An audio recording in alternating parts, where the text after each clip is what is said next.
Mashane politically incorrect. I want to answer on this one. They say Jacob Zuma is alleged to be a spy. By who? Thabo Mbeki casted serious suspicions on the character of Jacob Zuma. Where? In the NEC meeting. So NEC meeting is the biggest group of senior ANC people, and is the biggest decision-making body outside the conferences. Of course, there's a NGC, then there's policy conferences, of which those are just useless meeting, if you ask me. Very, very useless. They do nothing to the ANC. NEC maybe because it has the National Working Committee, blah blah blah, and it has that, it pushes for Lekgotlas and the government Lekgotlas and stuff. And I know I'm not probably saying anything correctly clear, but here's the thing: the NEC, by the way, is the body where they decided to chuck Thabo Mbeki. It's another body where they decided to chuck Zuma himself. So it's a very serious meeting. So he goes there, he alleges that we don't have records of this man, why he was thrown into what is this, Robben Island, how his trial went. So in other words, what they are saying is we could only trace Zuma. We can only trace Zuma from Robben Island. We don't have any records of him. So he alleges, so I'm just going to tell you what he alleges. He alleges that Zuma was thrown in, and so he could be in and amongst the people in prison. Then afterwards, he can go out and be a senior leader. He could be trusted because he served in Robben Island with other people. By the way, Thabo Mbeki does not have those prison credentials, even Cyril Ramaphosa. So Thabo Mbeki, Cyril Ramaphosa, the only stint, a few stint with Thabo Mbeki in prison, I remember when they were going to exile, I think it's Dar es Salaam, I think Tanzania. So they went through Botswana, I remember reading the book, and they got arrested somewhere, and the rest Thabo Mbeki who negotiated them to go out. And even Zuma, when they were in Swaziland, it was just a mini arrest. But the point I want to make is he alleges on those bases that this man is a spy, because we don't have records and stuff.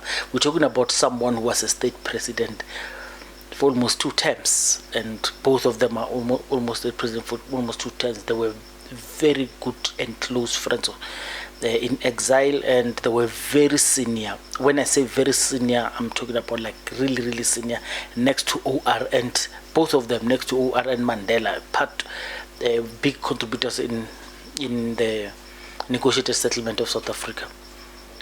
Why am I finding this important to discuss? Because I've always believed that all these comrades, all of them, are suspicious of being spies. All of them. I mean, like, all of them. All of them. The apartheid machinery was so ruthless. It took out people who were not. If you capture you would be lucky to go out without being damaged. That's how ruthless those people were. And they didn't care. So comrades have always alleged that all those guys that you see there are probably close to 80-90% more likely to be spies. These guys carried names of over 3 to 4 names. I mean, they had names of these people, these freedom fighters, of course, to evade the system and stuff. And sometimes, I mean, we're talking about a long time, but what I can tell you is every one of them is suspicious. If I can just start with the suspicion of Thabo Mbeki himself, I mean, you would even believe me if I do a podcast based on could Thabo Mbeki be a spy. So they call him an enigma. those who have not seen the podcast that I did about Thabo Mbeki a while back, you could just check maybe at the end. I'll show you how I fell out of love with Thabo Mbeki, because I have spent time listening to this man. He gives us nothing. Just ask yourself today, when he tells us that Zuma is a spy, what is he trying to say? What is he trying to gain? Because he's not saying here is evidence of him being a spy. He says he could be a spy. Well, you could be a spy as well, Thabo Mbeki. You could be a spy as we speak. Well, and the problem with this Thabo Mbeki issue is, and I said it even during the Cyril Ramaphosa time, when we don't like Thabo Mbeki, it does not mean we love Zuma. And when we don't like Zuma, it does not mean we love Ramaphosa. And don't put us in a box. We are independent people who today we like this one, who today we like. Give me information that I will flip my coin. I'll flip my coin. I no longer see this side of the coin. I want to see this side of the coin. I'll always flip a coin to see what does the other side have. But all I'm saying is Thabo Mbeki is even more suspicious of being a spy than Mbeki. I mean, these people share a bed. These people share prisons. These people learned how to shoot together. Well, Thabo Mbeki is a soldier. Well, going to Russia, going to train there while other comrades were training in Africa. By the time when they went to Dar es Salaam with Thabo Mbeki, he got there. It was about 2 weeks. At Sussex, they were already open. The school was already open, and he left Bomanto Chabala Msimang there. He left with other comrades. They ushered him quickly to board a plane to go fly in London. Comrades are saying they don't even know who paid for that. He obviously used the money that was funneled through the ANC via O.R. Tambo, because when he got there, he was O.R. Tambo's son, because he's Governor Mbeki's son.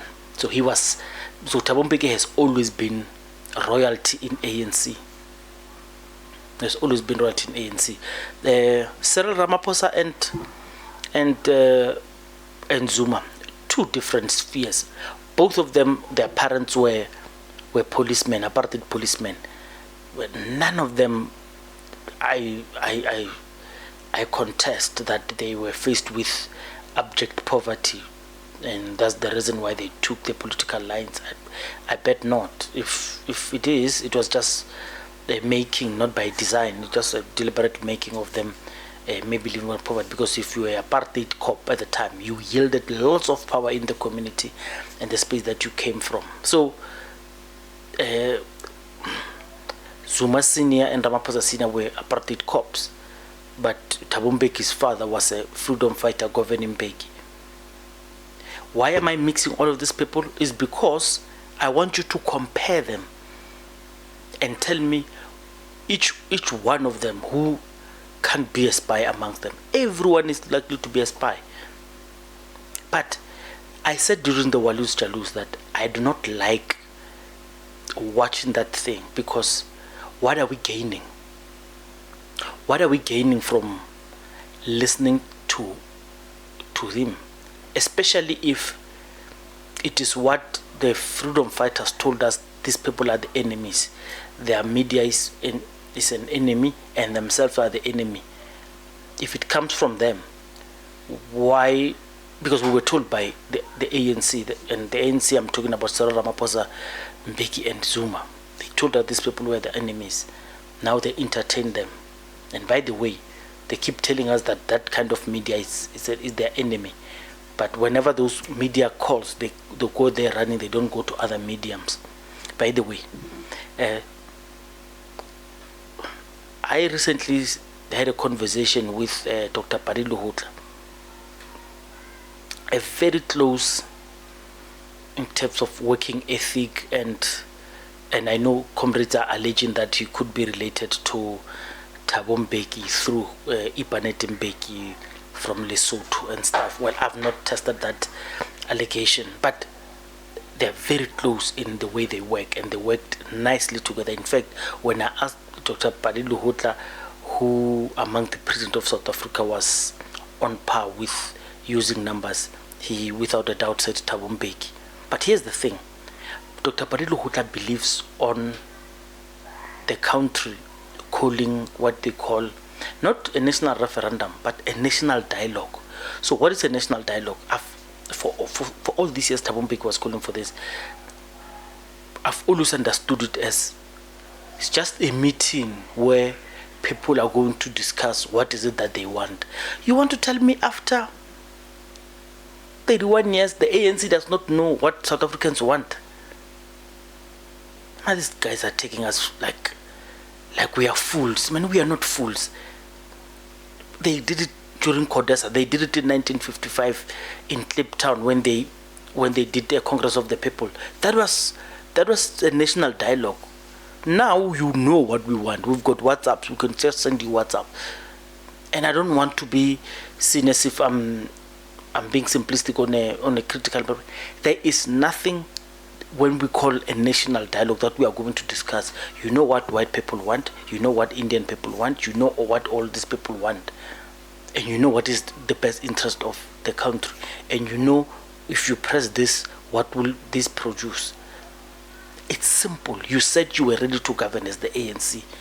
Now you want to come here and you want to tell us that, no, this one is a spy, no, this one is a spy. Rubbish. I said when we spoke about Walus Jalus, because they were speaking about Jacob Zuma. And I said, guys, leave Jacob Zuma alone. Leave him alone, because you are never going to produce proof that this man is a spy. And that's what I'm telling you, that even Mandela himself, who is an alleged spy, by the way, even when Mandela was given a list of spies in the ANC, he ended up doing away with that list, because even if it were true, it was too much of an entanglement between the apartheid government, the infiltrated spies, and everyone. It's just too much. So as of now, let's say Vele, you know how dangerous cognitive dissonance is. I said at the time, even if they show you a footage of Jacob Zuma going to Chris Hani, and well, it's not a stepping, I'm being too yeah, he does this to Chris Hani and Chris, and they show you a footage, there are people who are still not going to believe it. They will still say Zuma was hired to do that, or Zuma was pressurized to do that if Zuma didn't, because it will happen. So it's not in our interest to pursue that matter. By the way, all of these people are suspects on who could have taken out Chris Hani. So all I'm saying is, the reason I'm disappointed in Thabo Mbeki is to bring this to the NEC. What is he trying to achieve? We're talking about someone who was a state president. He had power. There's no need for the thing that he's doing. I'm so disappointed, man. I'm tired of Thabo Mbeki. Very, very tired. Okay, then this allegation, we sit with it. What does he want to do? He's antagonizing MK people. Because one of the reasons he says is, you see, he opened MK to fight who? To fight ANC. Then it's proof that he's a spy. Get out of here, man. I've said MK party has a right to choose its own leaders and to emerge and to live as a separate entity, because the ANC does not own the struggle. The struggle was the struggle of the people. That's why I was opposed to ANC challenging COPE, calling it Congress of the People. When they said with Jabulani Khumalo, Jabulani Khumalo says Zuma wanted a name that is so close to ANC. The reason Zuma did that, it wasn't to confuse people. No. It was to say, I participated in this struggle. This struggle does not belong only to the ANC. The struggle belongs to all South Africans. And you may not understand, because you think Zuma spent all of his life. Zuma did not go to school. And check out the nonsense that this is by. We're talking about him as a person. So he spent his whole life being ANC. And just, it's almost like they are firing you without giving your pension money. The ANC is an integral part, and it's not the only one. You look at those guys who were in exile. They spend their lives for the ANC. So to say Zuma must not use Umkhonto weSizwe is disingenuous in a way that says you are saying he must, and he's not the only one, by the way. He's not the only one who feel that they are taking away the struggle because they also own the struggle. ANC should not own the struggle by itself. And that's the problem with career politics and activism. This is where you find. But being this it may, I've done a lot of content on Thabo Mbeki. I'm very disappointed with him. And one of the ones I did, I remember Thabo Mbeki went to Nkuankoa at Tito Mbowini's funeral, and people were lamenting the fact that they didn't give Uzizi time to speak. Why would Thabo Mbeki? Okay, let's talk about the family. The family of the Mbowinis said Tito would have loved to speak. Tito would have loved Thabo Mbeki to speak at Tito Mbowini's funeral. I understand and I respect wishes of the departed. The problem is, once that becomes a state funeral, the commander-in-chief of our armed forces, that Cyril Ramaphosa, must be accorded, without pressure and without anything, an opportunity to see how these things work. Because you are going to be the one who's crying that this speech, this program is way too long. You know how Thabo Mbeki speaks. He would speak until maybe just to prove a point. If it was a family thing and they want him, well, it's fine. But because it becomes an issue of government, they let government dictate, and they chucked Thabo Mbeki out of the program, rightfully so. You have not heard the worst things that Thabo Mbeki did when he was a president. You have not heard them. But in that podcast, I speak about the things that I hate about Thabo Mbeki.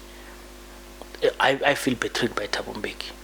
But I don't want this to be a long one. I just want to share my thoughts on why I think this Thabo Mbeki accusation or allegation that Zuma was a spy,